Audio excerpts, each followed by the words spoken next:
동일한 본문이죠. 지난주 여호와께서는 범죄한 나라들을 심판하실 때와 당신의 백성을 심판하실 때는 엄연히 달리 하시는데, 비그리스도인을 심판하실 때는 완전하게 멸망을 시키시나 당신의 백성을 심판하실 때는 긍휼을 베풀어서 온전히 멸하시지 아니하신다. 그 말씀이 무엇이냐? 하나님께서는 다윗의 천막을 무너뜨리시지만은 그러나 다시 다윗의 무너진 천막을 일으키신다 하는 말씀의 의미가, 무너진 것을 다시 세우신다, 쓰러진 것을 다시 일으키신다, 파괴된 것을 다시 건축하게 하신다. 그 누구에게만 해당하느냐? 다윗 그리고 그의 후손되는 하나님의 택한 백성에게만 해당한다라는 그 말씀의 의미가 무엇인가 지난주일에 말씀을 드렸습니다. 그런데 오늘 동일한 본문, 동일한 제목을 통하여 말씀을 드리고자 하는 것은 다윗의 무너진 천막을 일으키시는 하나님이라는 이 의미는 그저 포괄적인 의미가 아닙니다. 추상적인 것이 아닙니다. 이 의미가 이해가 됩니까? 다윗의 무너진 천막을 일으킨다? 이 비유잖아요. 이 은유잖아요. 두루뭉실하잖아요. 구체적인가요? 아니잖아요. 오늘 하나님께서 다윗의 무너진 천막을 다시 일으키신다라고 하는 것은 그저 추상적이거나 두루뭉실하게 구렁이 담 넘어가시 넘어가는 것이 아니라 매우 구체적으로 무너진 것을 다시 일으켜 세우신다라는 그 구체적인 내용이 무엇이냐 하는 말씀을 오늘 드립니다. 먼저 드리고자 하는 말씀은 13절에 이렇게 말합니다. 여호와께서 가라사대 보라, 날이 이를지라. 그때에는 밭 가는 자가 곡식 베는 자의 뒤를 이으며 포도 밟는 자가 씨 뿌리는 자의 뒤를 이으며 산들은 단 포도주를 흘리며 작은 산들은 녹으리라 했습니다. 자, 제가 뭐라고 하나님께서 다윗의 무너진 천막을 일으키시는 그 첫 번째 구체적인 것이 무엇이냐를 말씀드리기 위해서 13절을 읽었단 말입니다. 자, 읽었을 때 여러분 가장 먼저 느껴지는 말씀이 무엇입니까? 설명이 필요하느냐 질문을 드리는 것입니다. 이 말씀은 무엇입니까? 하나님께서 우리를 일으키실 때는 매우 구체적으로 첫째로 뭘 말씀하십니까? 경제적으로 일으키신다는 겁니다. 경제적인 구원을 주신다는 겁니다. 저는 우리 교회가 이런 넘치게 하나님 복을 주셨지만은 더 저와 여러분의 손을 대는 모든 일들과 사업이나 무슨 직장이나 자녀들에게 하나님께서 다윗의 무너진 천막을 일으키시되 그 구체적으로 첫 번째 말씀하신 것처럼 여러분에게 경제적인 구원을 주시기를 축원합니다. 그것을 일으켜 주시기를 바랍니다. 성경에 뭐라고 그랬습니까? 밭 가는 자가 곡식 베는 자의 뒤를 이으며. 이 말이 됩니까? 말이 안 되죠. 곡식을 다 베고 나면 농한기가 지나서 내년 2월이나 빠르면 3월에 가서 거기서 그때서야 밭을 가는 거 아닙니까? 여러분, 밭 가는 거와 추수하는 것이 만날 수 있습니까? 못 만납니다. 밭을 갈아서 한참 있어야 그때 벼가 있고 밀이 있고 해서 그 다음에 밭 간 다음에 곡식이 익은 다음 추수를 하는 것이고, 추수가 끝난 다음에 몇 달 계속 있다가 그 다음에 다시 밭을 가는 거 아닙니까? 어떻게 지금 말씀하시는 것처럼 밭 가는 자가 곡식 베는 자의 뒤를 바짝 이을 수 있습니까? 그게 뭡니까? 곡식을 베는데 곡식이 너무 많은 결실을 하기 때문에 이거 하루 이틀에 곡식을 추수할 수가 없어. 곡식 추수할 것이 너무 많아서 계속 추수를 수개월 추수를 하다 보니 밭 가는 날이 온 거예요. 그러니까는 밭 가는 자가 곡식 베는 자의 뒤를 잇게 된 거죠. 그 표현이에요. 추수할 것이 차고 넘친다는 거죠. 너무 풍성하다는 거죠. 이렇게 되기를 바랍니다. 하루 장사하고 나서 금고 열어가지고 딱 계산하면 딱 떨어지는 거. 뭐 매출이 너무 딱 떨어지는 그것이 아니라 아무리 계산해도 그렇게 되기를 바랍니다. 또 포도를 자신감이 없구나. 포도를 여러분 성경은 여러분의 자신을 물은 게 아니에요. 여러분의 자신감이 있으면 돈을 봅니까? 성경이 말하면 아멘 해야 될 거 아니에요. 가장 먼저, 가장 빨리, 가장 확실해, 가장 크게. 그렇게 믿음으로 아멘 하면 되는데 그걸 여러분이 성령의 영적인 성령의 법칙을 몰라요. 그냥 교양있게 가만히 앉아서 중심을 보시는 주님 이따위 말하면서 가만히 앉아서 입 딱 닫고 그렇게 하나님 아시지요? 사람이 마음으로 믿어 입으로 시인하여 마음으로 믿어 입으로 시인하여 그런 말씀이 왜 필요합니까? 예수님께서는 왜 겟세마네 동산에서 부르짖어 기도하시고 십자가 상에서 하나님 앞에 엘리 라마 사박다니 하늘이 떠나가라고 소리쳐 왜 기도를 합니까? 왜 신앙생활을 하면서 아멘 하면서 교양을 떠는지 정말 저는 아직도 미스터리입니다. 바보 아닙니까? 바보. 포도를 밟는 자가 마찬가지입니다. 씨 뿌리는 자의 뒤를 잇는다. 같은 의미죠. 그래서 산들은 단 포도주를 흘리며 작은 산들은 녹으리라 하였습니다. 그러므로 여호와께서 저와 여러분을 일으키시는 것은 추상적으로 무너진 천막만 일으키시는 것이 아니라 무너진 천막을 일으키신다는 그 말씀 약속 속에는 디테일한 것이 있어요. 뭐냐면 경제적으로 일으켜 주신다는 거죠. 하나님께서 먹을 것 입을 것 넘치도록 해주시고 여러분의 가정 경제, 우리 대한민국 경제도 지금 어려운데 우리 대한민국의 경제도 일으켜 주시기를 바랍니다. 여러분이 외우셨던 대상 29장 12절에 부와 귀가 주께로 말미암고 또 주는 만유의 주제가 되사 손에 권세와 능력이 싸우니 모든 자를 크게 하심과 강하게 하심이 주의 손에 있나이다. 부와 귀가 주께로 말미암는 거예요. 또 빌립보 4장 19절에도 나의 하나님이 그리스도 예수 안에서 사랑 가운데 그의 풍성한 대로 우리의 모든 쓸 것을 채우시리라 그랬어요. 이처럼 오늘 하나님께서는 장막을 일으키시는 하나님은 첫 번째로 구체적으로 뭐라고 말씀하고 있느냐? 경제적으로 구원을 일으키신다 하셨습니다. 두 번째로 14절에 이렇게 말합니다. 지금 설교를 드리는 것은 항상 그렇습니다만은 나의 바램, 내 머리의 상상 이렇게 됐으면 좋겠다는 내 생각 혹은 허구, 픽션을 이야기하는 것이 아니라 성경에 있는 것을 그대로 말씀을 드리는 거예요. 이게 내가 쓴 게 아니잖아요. 지난밤이 내 일기가 아니라고요. 전능하신 하나님의 아모스 선지자, 최초의 선지자, 물론 엘리사, 엘리야가 있지만 선지시대, 대소선지서 시대에 최초의 첫 번째 1파트의 선지자인 아모스를 통하여 무너진 장막을 일으키실 때 두 번째 하나님이 약속하신 것이 뭐냐? 성경에 있잖아요. 성경에 있는 것을 나는 그냥 짖는 개처럼 스피커로서 여러분이 전달해 주는 것이지 나의 주장입니까? 하나님 말씀이잖아요. 이 말씀대로 이루어질 줄로 믿습니다. 이 말씀대로 이루어질지어다. 내가 내 백성 이스라엘에 사로잡힌 것을 돌이키리니 두 번째 약속이에요. 어떻게 하신다? 돌이키면 저희가 황무한 성읍을 건축하고 거하며 그랬어요. 첫째로 여러분 황무한 성읍이 건축되기를 바랍니다.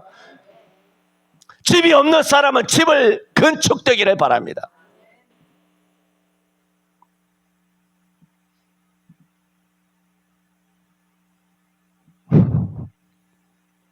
한번 크게 아멘하면 그 다음에는 또 적게 아멘하고 자기 집 지어라 그럴 때는 크게 아멘하고 하나님의 교회도 건축될지어다 하면 아멘 그러고 왜 흥금하라 그럴까 봐. 안 그래도 오늘 흥금하게 설명할 거예요. 아멘을 크게 했다가 또 헌금 안 하면 또 뭐라고 할까 봐. 참. 헌금 안 해도 돼요. 형편대로 믿음대로 자발적으로 즐겁게 낙헌제를 드리는 것이지 분명히 안 해도 된다 말했습니다. 하나님께서 두 번째로 뭘 주시느냐? 내가 내 백성 이스라엘에 사로잡힌 것을 첫째로 돌이키시리니 그랬어요. 사로잡힌 것을 돌이키신다는 것은 뭡니까? 자유를 주신다는 거예요. 요한복음 10장 32절에 너희가 내 말에 거하면 참 내 제자가 되고 진리를 알지니 진리가 너희를 뭐라고? 진리가 너희를 자유케 한다는 거예요. 이걸 악용해가지고 예수 믿으면 자유야. 방종이지 이 사람아. 이 방종이지 자유야. 그래 성경 말씀을 어디서 들어가지고 외워가지고 익숙하니까 워낙 익숙하니까 그 말씀을 농단하는 거야. 지금 사법농단, 국정농단이 다 사기 극을 벌인 것이지만은 사실은 우리가 오늘 누가 기도하시죠? 윤관삼 기도하셨냐? 우리가 이렇게 해달라 저렇게 해달라 하지만 실제 우리의 삶을 돌아보면 우리 자신이 뭔가 안타까워하면서 이 세상 돌아가 안타까워하면서 실제로는 내 자신이 오히려 경직되어 있고 내 자신이 영적으로 신앙의 양심이 무뎌져 있고 감각이 무뎌져 있는 내가 남을 그렇게 말하면서 그 사실 그것이 바로 나 자신이 아닌가를 모르고 살아가지 않느냐. 그 기도하신 거 아닙니까? 그래서 저는 우리 권사님만이 오늘 권사님 기도하셨으니까 하는 얘기지만 권사님만이 아니라 우리 장로님들이나 권사님들이나 또 오예배 우리 집사님들 기도하는 걸 들어보면 그 기도가 참 은혜가 돼요. 기도가 뭔지 아세요? 저도 오늘도 기도를 쭉 들으면서 기도를 듣는다는 그 의미를 이해하시죠? 기도를 함께 하는 거죠. 듣는 게 아니라 기도를 함께 하면서 제가 마음으로 느껴지는 것은 오늘 설교 필요 없겠다. 왜냐하면 여러분이 내 남이 없이 여러분이 하는 모든 기도를 내가 이렇게 함께 예배하면서 들어보면은 여러분의 기도는 딱 한 편의 설교예요. 참 우리 교회 성도들 성경적이고 또 논리 정연하게 중원 부원하지도 않고 은혜로우시고 자비로우시고 알파와 오메가고 이런 쓰잘데기 없는 건 아니지만은 말하자면 영혼은 1도 없나 마음은 아무것도 없이 그냥 입으로만 주워 섬기는 식으로 종교적인 언어를 남발 그렇게 과장되게 기도하는 거 들어보면 알지 않습니까? 나만 압니까? 여러분도 알 거예요. 여러분도 다 영성이 있고 성령이 계시잖아요. 여러분 속에 계시는 성령이 계시기 때문에 아무도 여러분을 가르칠 필요가 없다고 요한일서 2장 27절에도 말했지 않습니까? 그러므로 여러분도 그런 영성이 있기 때문에 딱 들어보면 안다고 영적으로 감각이 오죠. 이것은 진심의 기도이다. 물론 진심의 기도를 포장해서 가짜로 기도하는 것도 다 분별이 됩니다. 어쨌든 간에 지금 뭘 이야기했습니까? 그렇게 참 여러분이 하는 그 기도를 보면 진심이 담겨 있다라는 겁니다. 그래서 요한복음 8장 31절 32절 지금 말씀을 드리면서 그 자유에 대해서 말씀드리지 않습니까? 이렇게 너무 익숙하고 지가 잘한다는 은혜 받은 성경 구절 특히 꽂히는 성경 구절이 있거든 각자가 그거 가지고 그걸 농단한다고 그 성경 가지고 자유다 그래서 근데 31절은 뭐라 그랬어요? 진리가 너희를 자유케 한다 그랬습니까? 예수께서 자기를 믿은 유대인들에게 하신 말씀이에요. 자기를 믿은 유대인들에게 이르시되 너희가 내 말에 거하면 참 내 제자가 되고 진리를 알지니 그 진리가 너희를 자유케 한다는 거예요. 이 진리가 네가 외워온 네가 익숙한 진리가 너희를 자유케 하는 것이 아니라 당신을 믿은 자에게 주신 약속이에요. 예수 잘 믿으시길 바랍니다. 예수를 믿을 때 성경에 말씀하시는 모든 축복과 약속과 무너진 장막을 일으킨다든가 아니면 사로잡힌 자를 다시 구원하여 자유를 주신다든가 이 모든 말씀이 적용되고 해당되고 역사하지 예수를 안 믿어. 예수를 믿는다는 건 뭐예요? 믿음, 소망, 사랑 이 세 가지는 항상 있을 것인 것처럼 예수를 믿는다는 것은 믿기만 하고 사랑은 없어. 예수를 믿는다고 하면서 소망은 딴 데도 금덩이 은덩이에 저기 사놓은 땅이나 재개발 지역이나 아파트나 거기 딴 데도 마음을 그 예수 믿는 거예요. 믿음을 있고 소망이 없고 사랑이 없어. 소망은 딴 데가 있어. 사랑도 딴 데가 있어. 그리고 예수 믿는데 입으로 그게 믿음이에요. 혹시나 뭐 사기치는 거 아닙니까? 하나님을 대상으로 한번 사기 한번 쳐보겠다는 거 아닙니까? 예수께서 자기를 믿은 유대인들에게 하신 약속이 31절 32절 말씀이에요. 그런 사람에게 진리가 자유를 준다는 거죠. 왜 예수 믿는데 자유가 없습니까? 왜 오히려 죄에 사로잡혀 있습니까? 왜 물질에 얽매여 있습니까? 왜 세상 체면에 얽매여 있습니까? 왜 자기 스케줄에 얽매여 있습니까? 왜 그럴까요? 예수 사랑 안 하는 거야. 친인척 더 사랑하고 마누라 더 사랑하고 아들 자식 더 사랑하고 직장 더 사랑하고 자기 당장 뭐 사회적인 지위 유지하기 위해서 회사에서 요구하는 게 있지 않습니까? 공과가 있잖아. 회사에서 요구하는 업무가 있거든. 그걸 위해서 주구장창 살아간다고.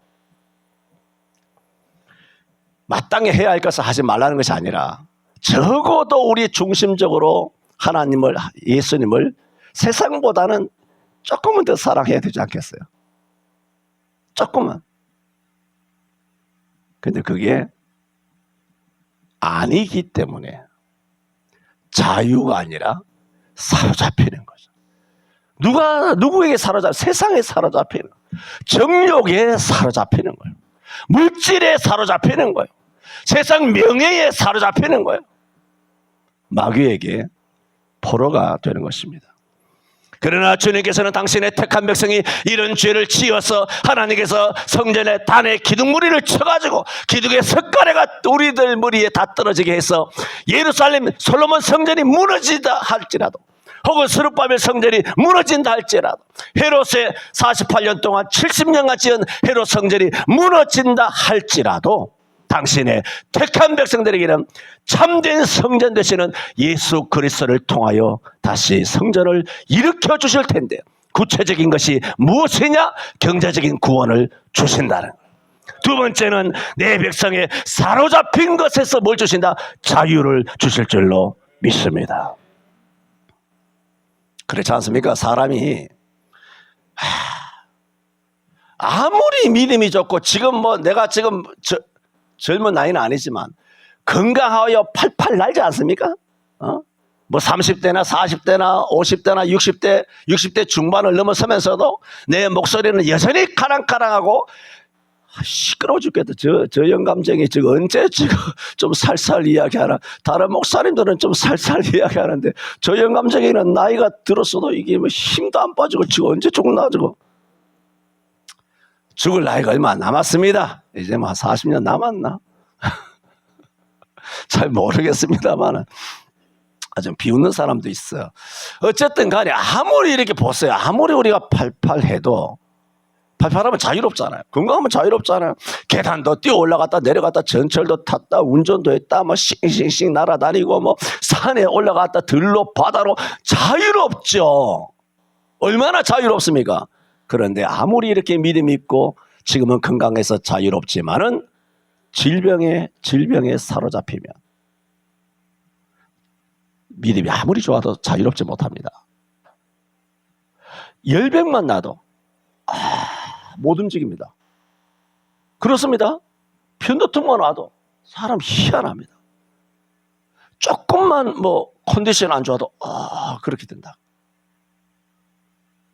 우리가 지금 입을 거 먹을 거 있으니까 자유롭거든요. 뭐 방종할 정도는 아니지만 방종할 정도 하나님 안 주시기를 바랍니다만 많아도 하나님께서 하나님 앞에서 자유롭게 그 물질을 선용 거룩하게 사용되기를 바랍니다만은 어쨌든 간에 지금 우리는 대부분 자유롭잖아요. 물질에 있어서 뭐 특히 구애된다든가 물질에 어떤 곰핍함이나 궁핍함이 있다든가 그게 없어요. 상당히 우리 교회 모든 성도들이 자유로워요. 그런데 가난하게 되면 실제로 찢어지는 가난이 오게 되면 애 학원비도 못 보내요. 하나님께 헌금하고 싶은데 주일 헌금을 10,000원도 못해. 그래 1,000원짜리, 요즘 1,000원짜리 지폐가 없죠. 뭐 500원짜리 동전 넣으면 땡그랑거리잖아. 이것도 민망해서 살짝 집어넣을 수밖에 없는 그런 극한 가난을 가진 성도들이 한국교회에 많을 거예요. 많습니다. 요즘 자영업 어렵고 집 넘어가고 뭐 지금 영끌해가지고 지금 난장이에요. 지금 대한민국이. 그 가운데 크리스찬이 없겠냐 말입니다. 그렇게 좋았을 때는 마포에 집 사고 뭐 저기에 집 사고 저기에 집 사서 지금 뭐 일산 분당은 말할 것도 없지만 뭐 온 동탄 이런 데까지 다 집값이 엉망이란 말입니다. 거기 많은 젊은 집사들, 우리 자식 같은 집사들, 남자 청년들, 여자 청년들 영끌해서 샀지 않습니까? 그럴 때 하나님 할렐루야 기대하고 자기 이름으로 등기를 딱 했을 때 그 등본을 딱 떼었을 때 혹은 뭐 등기 권리증이든 등기를 떼봤을 때 이름으로 탁 있을 때 부부간에 얼마나 기뻐했을까요? 뛸 듯이 기뻐했을까요? 이자가 그렇게 천정부지로 오를 줄은 꿈에도 생각하지 못하고 이제는 오늘 경매를 내놓나 내일 경매가 들어올까?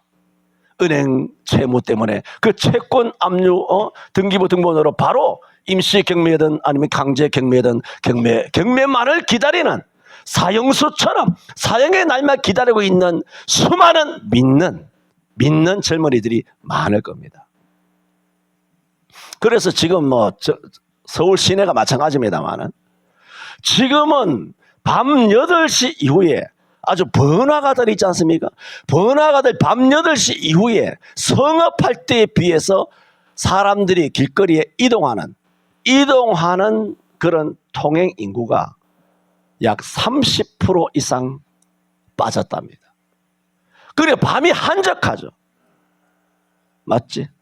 돌아다니보면 알잖아. 맞지? 밤이 한적하죠. 그런데 자영업이 돈을 버는 게 언제입니까? 저녁이거든요. 점심때가 아니고. 점심때는 점심 특선에서 싸게 팔아요. 그 미끼자가요. 미끼지. 저녁에 와서 고기 먹고 술 사 먹으라는 거. 소주 한 병 5,000원이잖아. 맥주 한 병 5,000원씩 하잖아. 술 먹고 담배 피우고 뭐 이렇게 밥 시켜 먹고 그러면 그것이 매상이 오른단 말이에요.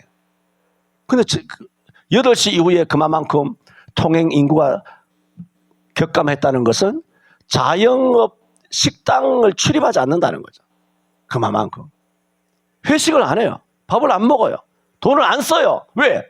연끌 때문에 은행 이자는 못 내는데 내일 모레 교수대에 올라가서 아파트가 교수당하게 생겼는데 안 하는 거죠.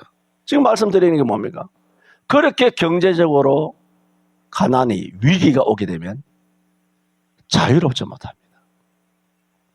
우리 젊은이들이 겪은 그런 고난을 이 몸이 안 겪었습니까? 안 겪었냐 말이에요. 그 여러분 보세요. 내 일생 경제적으로 자유로웠나 안 자유로웠나 여러분 직접 보셨잖아요. 인상을 씁니까? 여러분한테 가서 돈 빌려달라고 합니까? 요즘 살기 너무 힘들다 그러니까 목사 된 거 후회한다 그럽니까? 도대체 내가 여러분에게 도대체 뭔 말을 했습니까? 뭔 행동을 보여서 여러분에게 없는 모습으로 나는 문제점이 뭐냐 하면 어디 가서도 잘 사는 줄 알아. 빚값 번쩍하게 사는 줄 알아. 부유하게 사는 줄 알아. 실제로 거지인데 이제는 거지를 많이 못합니다만 이거 하나님 크게 실수하신 거예요. 거지라 말할 때는 설교할 때 편했거든요. 이제 내가 중산층 되고 나니까 이런 설교도 못하고 설교하는데 많이 핸디캡이 생깁니다. 어쨌든 간에 그런 게 있습니까? 바울 사도가 말한 것처럼 내가 비천에 처하든지 풍부에 처하든지 내가 어디에 처하든지 내가 자족하기를 배운 거예요. 감옥에 갇히나 자유로우나 병드나 아니면 부유하나 어디서든지 자유로웠어요. 어떤 자에게 그런 자유를 주신다고 약속하셨느냐?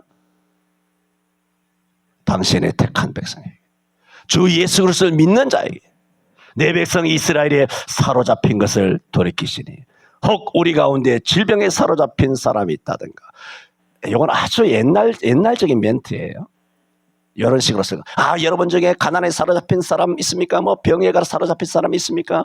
혹은 질병에 사로잡힌 사람 있습니까? 그러면 나사렛 예수 그리스도의 이름으로 그것이 해방될지어다. 뭐 이런 옛날 70년대, 80년대 설교 스타일이거든요. 제가 뭐 그런 걸 잘 하진 않습니다만은, 육신적으로 사로잡혔던, 질병에 사로잡혔던, 가난에 사로잡혔던, 혹은 정죄, 송사, 죄책감에 사로잡혔던, 아니면 자존감이 말할 수 없이 무너지는 경우가 있어요.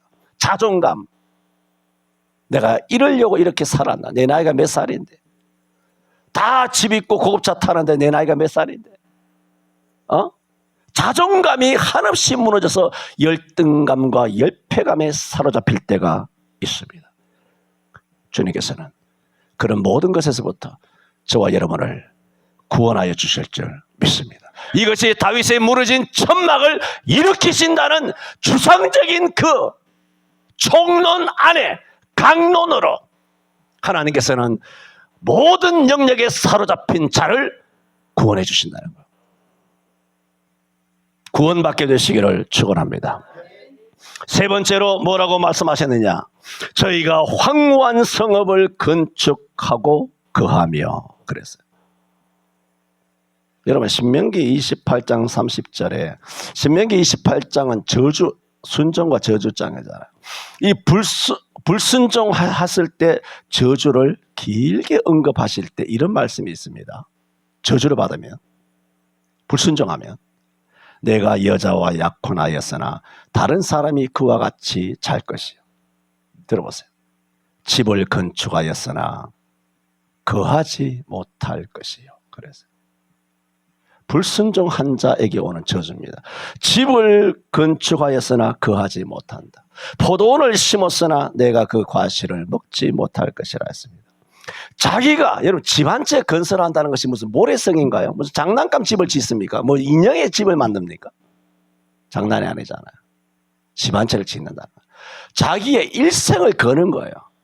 여러분이 집을 남이 지어놓은 집을, 아파트를, 남의 것을 사는 것도 일생을 거는 거예요. 그런데 자기가 직접 집을 짓는다는 거예요. 이거는 더 힘든 거예요. 그런데 자기가 그렇게 일생으로 뼈 빠지게 해서 집을 지었는데 자기가 지은 그 집에 그 사람이 거하지 못하는 거예요.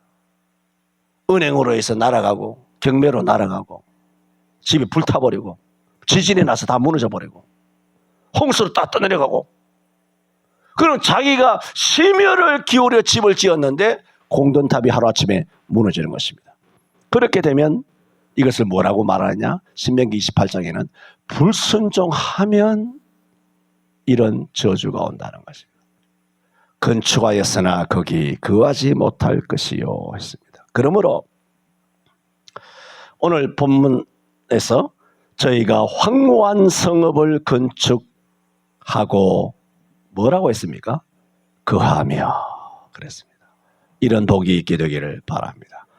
여러분 집에 거할 수 있기를 바랍니다. 여러분 집이 건축되기를 바랍니다. 여러분 집이 있기를 바랍니다. 내 집이 있어야 거하든가 말든가 쫓겨나든가 할 거 아닙니까? 2024년 여러분에게 하나님 집 주시기를 축원합니다. 하나님의 교회에 하나님의 집 주시기를 축원합니다.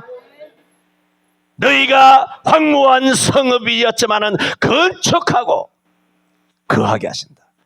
이것이 다윗의 무너진 천막을 일으키신다는 그 총론 안에 세 번째 강론이 뭐냐? 거하게 하신다는 거예요. 그게 뭘까요? 평안을 주신다는 거예요. 평안. 여러분 남의 집에 2년에 한 번 혹은 4년에 한 번 뭐 그 임대 기간에 2년 뭐 자동 연장되든지 어떻게 하든지 간에 그렇게 살면 거기에 평안이 있냐 말입니다. 물론 믿음으로 사는 사람 평안해요. 나도 그렇게 다 평안하게 잘 살아왔으니까 어떻게 남의 집에 살았어도 평안했어요. 항상 행복했고. 그러나 일반적으로 봤을 때는 맨날 이삿짐 머리에 이고 지고 하면서 그렇게 힘들게 다니게 되면 그 이사할 때마다 평안이 깨지는 거예요. 힘든 일이잖아.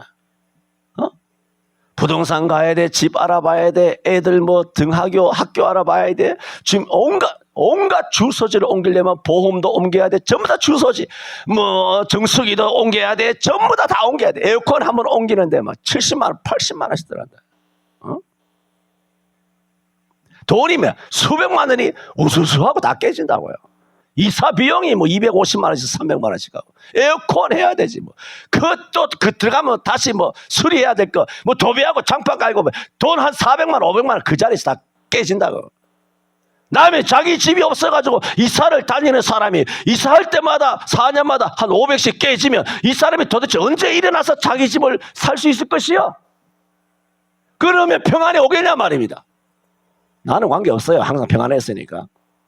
내 이야기하고자 하는 것이 아니라 일반적으로 객관적으로 평안이 없단 말입니다. 그런데 너가 황무한 성읍에 집을 건축하고 자기 집을 건축하고 거기에 거한다? 그게 뭘까요? 평안을 주시겠다는 거예요. 다윗의 무너진 집을 다시 일으키신다는 것은 평안을 주신다. 사로잡힌 자에게 뭘 주신다? 자유를 주신다. 경제적인 자유, 건강의 자유를 주신다. 자존감의 자유를 주신다는 거예요. 영적 신령한 자유를 주신다는 거예요. 여러분이 오셨던 시편 84편에도 주의 집에 거하는 자가 복이 있나이다.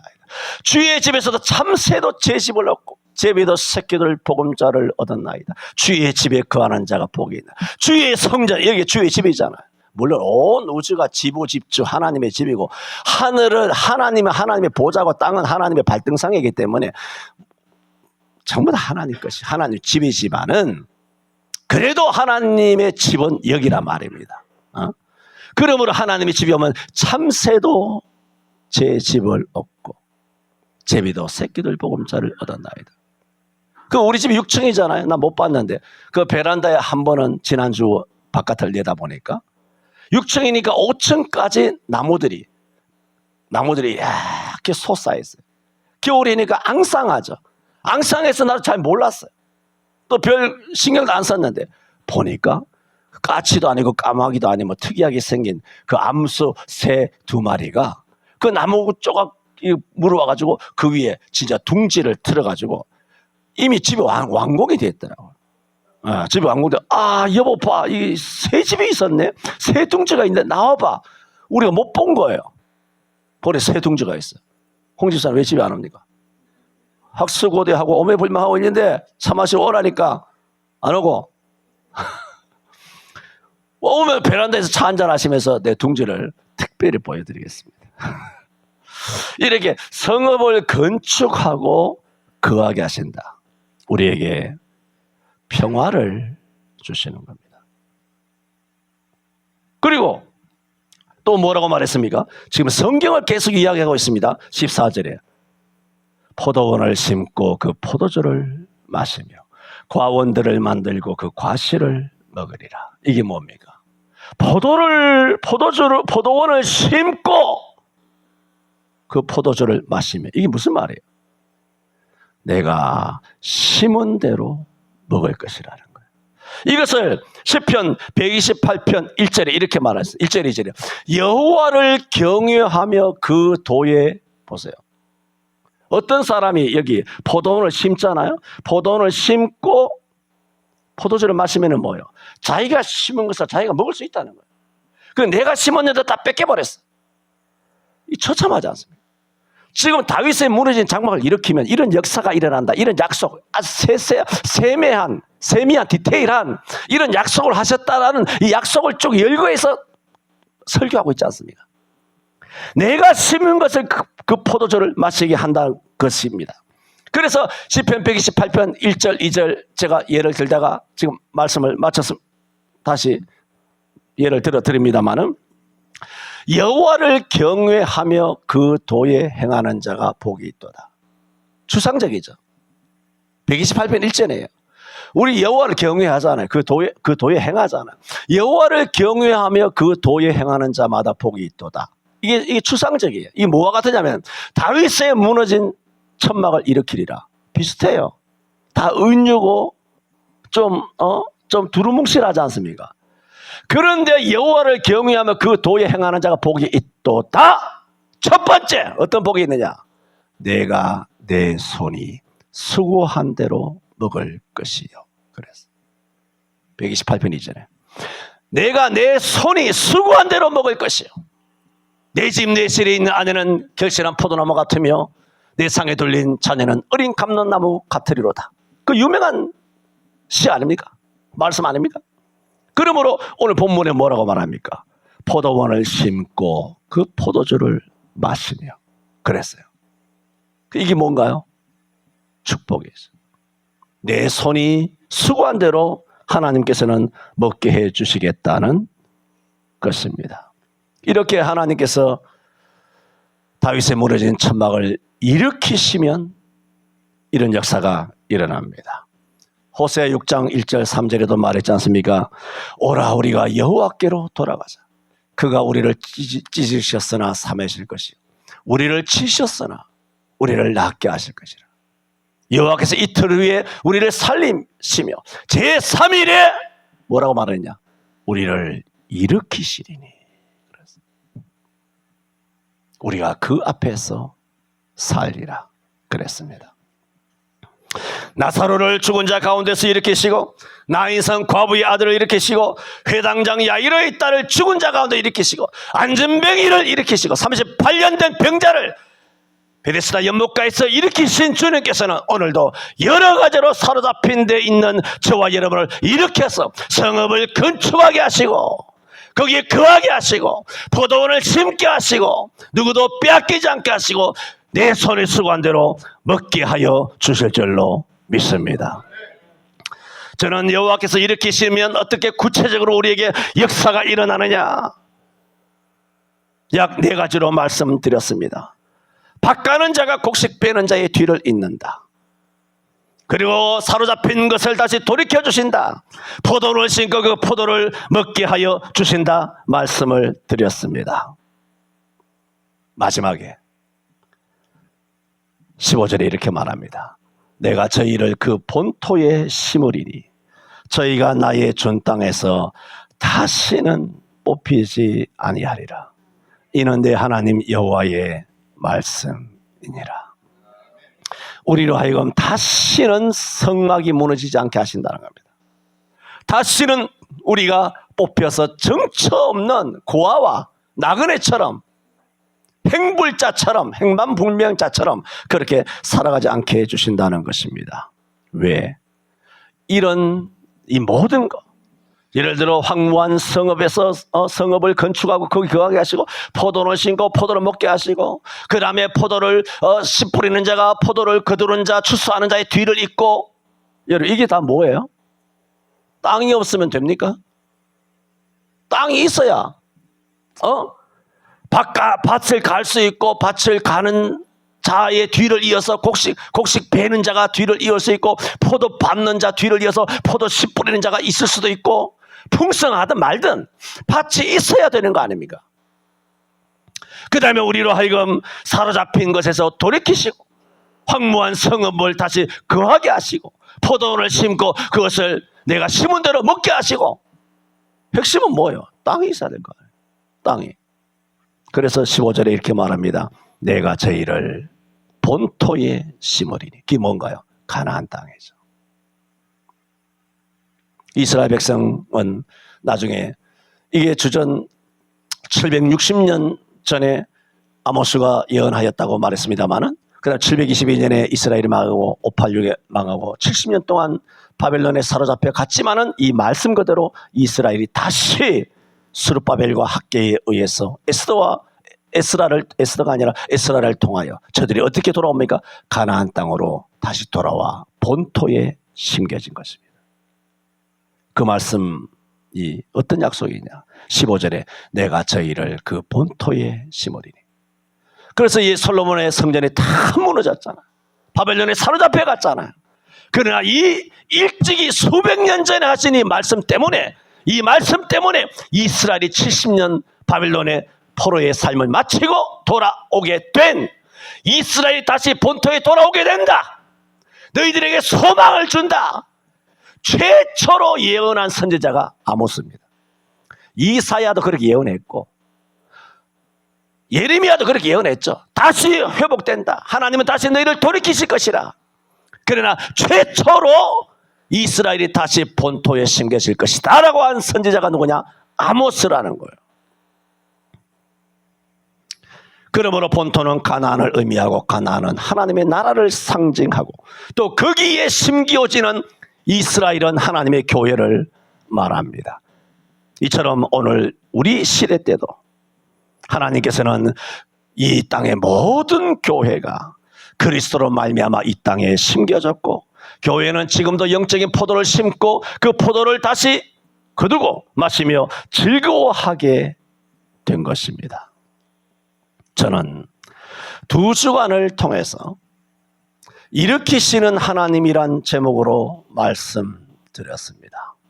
첫째는 여호와께서는 심판하시되 당신의 백성들에 대해서는 긍휼을 베푸시어 온전히 멸하시지는 아니하시고 소망을 주신다 말씀을 드렸습니다. 오늘은 다윗의 무너진 천막이 다시 일으켜 주시는 이 의미가 구체적으로 어떤 소망을 소개하고 있는가 말씀을 드렸습니다. 여러분 아모스서는 처음에는 어떻게 출발하냐면은 매우 메세온 메시지로 출발합니다. 아모스 1장 2절에 여호와께서 시온에서부터 부르짖으시며 하나님이 부르짖으시는 거예요. 왜 부르짖으시냐면은 그 시대가 너무 타락하기 때문에 하나님이 부르짖는 거예요. 우리는 죄인이면서도 하나님 앞에 부르짖어 기도 안 하잖아요. 교양 들고 앉아있지. 인격체인 것처럼 사회적인 지위와 명망에 있지. 내가 뭐 이렇게 손을 들고 기도할 수도 없고 부르짖어 뭐 주여라고 하는 것도 너무 새스럽고 말이지. 내가 사회적인 뭐 지위가 있는데 욕 나옵니다. 그런 인간들 보면 욕 나와요. 지가 사회적인 지위가 뭔데 감히 하나님 앞에서 거지 같은 죄인들이. 그런데 여호와께서 부르짖으시잖아요. 또 아모스 3장 4절 8절에도 또 말해요. 사자가 부르짖은 즉 누가 두려워하지 않겠느냐. 은유죠. 하나님의 진노하심을 사자로 비유하신 거예요. 너무 하나님께 화가 나서 사자가 부르짖은 즉 누가 두려워하지 않겠느냐 하는 아모스서 초반에 메시지로서 교회의 타락에 대해서 사납고 무서운 어조로 꾸짖었습니다. 그래서 지난주에 말씀드린 것처럼 아모스서는 9장 전체가 심판의 어두운 구름으로 덮여 있었다. 그러나 지난주일 말씀에서부터는 그러나 아모스의 이 마지막 말씀에서는 가장 암울한 심판이 실제로 성취된 이후에도 뭐가 있다? 희망이 있다. 소망이 있다 하는 말씀인 것을 지난주일에 드렸습니다. 이런 모든 심판의 재난을 넘어서서 뭐가 있다? 다시 황폐한 성읍에 집을 세우는 재건의 날이 온다. 이것을 말씀하셨습니다. 그렇게 말씀하신 이유를 말씀드렸죠. 이것은 당신의 백성을 향하여 심판하신다 할지라도 사랑하는 백성을 향해서의 심판은 뭡니까? 심판은 필연적으로 지나가는 것이기 때문에 다 지나가게 합니다. 우리를 죽이고자 하는 게 아닙니다. 그런데 불신자들은 지나가지 못합니다. 여러분 지옥을 지나갑니까? 지옥을 지나가요? 예수 안 믿다가 지옥 가면 지옥을 지나갑니다. 지나가서 어디로 가려고? 지나가는 것이 아니라 못 나옵니다. 지나가는 게 아니에요. 우리에게는 지옥 같은 인생이 있더라도 지옥 같은 아픔이 있더라도 지나가는 줄로 믿습니다. 왜? 하나님께서 지나가게 하세요. 마지막에 뭐가 있다? 재건의 날이 있다. 내가 너희를 나의 약속의 땅 본토에 너희를 다시 심으리니 너희가 다시는 뽑히지 아니하리라. 할렐루야. 다시는 뽑히지 아니하리라. 그러므로 선택된 백성의 세계는 회복될 것이며 곡식들과 땅의 수확들은 다시 풍성해질 것이며 과거의 폐해로부터 다시 새로운 도시들이 일어나게 될 것이며 그리고 선민이 다시 회복되게 되면 그 회복은 영구한 것이 될 것이며 그 민족이 새롭게 성장하게 되면 다시는 멸망하지 아니할 것이다. 소망의 말씀입니다. 그러므로 아모스 선지자를 통하여 주시는 이 아모스 선은 그러므로 이렇게 끝을 맺고 있습니다. 믿는 자에게는 행복한 결말이 있을 것이라는 거예요. 그게 아모스서의 결론입니다. 해피엔딩이죠. 우리 인생의 12굽이 굽이 많은 그런 골짜기를 지나가는 가시밭길이 있다 할지라도 우리의 인생은 결국은 본토에 영원한 천국에 심기워지고 또 더 복이 있다면 이 땅에서도 하나님께서 여러분을 집을 짓게 하시고 집에 거하게 하시고 그야말로 곡식을 출소하는 사람 뒤에 다시 밭에 가는 사람이 뒤에 갈 것이고 포도를 밟는 사람 뒤에 포도씨를 씹는 사람이 뒤따를 것이고 사로잡힌 데서 여러분을 자유와 평안을 주시고 그리고 여러분의 손이 수고한 대로 먹게 하여 주실 줄로 믿습니다. 여러분, 우리 서울성전에 속한 모든 성도 여러분이 2024년 올 한 해 여러분의 인생에 행복한 결말 있게 되기를 주 예수 그리스도 이름으로 축원드립니다. 기도합니다. 주님, 시편 117편 말씀처럼 우리 서울성전교회와 속한 모든 성도들을 향하신 여호와의 인자하심이 크고 크시며 진실하심이 영원하십니다.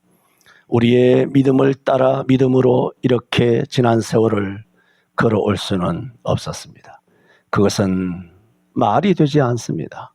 우리는 믿음이 있다 하지만 믿음대로 살지 못하고 마음이 둔하여지고 또한 세상에 사로잡히고 질병과 물질에 사로잡혀서 먼저 그의 나라와 그 일을 구하지 못하며 나의 입신의 양명과 또 내 가족, 내 집 돌아보는데 바빠서 정신머리 없이 우왕좌왕하며 좌충우돌하며 살아왔던 삶인데 그런데도 이같이 복된 약속의 말씀을 2024년 들어서 주님께서 다윗의 무너진 천막을 일으키시겠다 하시는 약속의 구체적인 오늘 복도 말씀을 풀어서 우리 서울성전교회에 하나님께서 선포하여 주셨사오니 이 풀어진 이 말씀 그대로 우리 교회가 본토에 다시 심겨지고 다시 뽑히지 않게 하여 주옵시고 우리 성도들에게도 집을 건축하게 하시고 거기 거하게 하시고 심은 대로 포도원을 심고 그 포도를 먹는 역사가 일어나게 하여 주실 줄로 믿습니다. 이 땅의 모든 교회가 이 같은 아모스 9장의 행복한 결말이 있게 하여 주옵소서. 예수님 이름으로 기도하옵나이다. 아멘.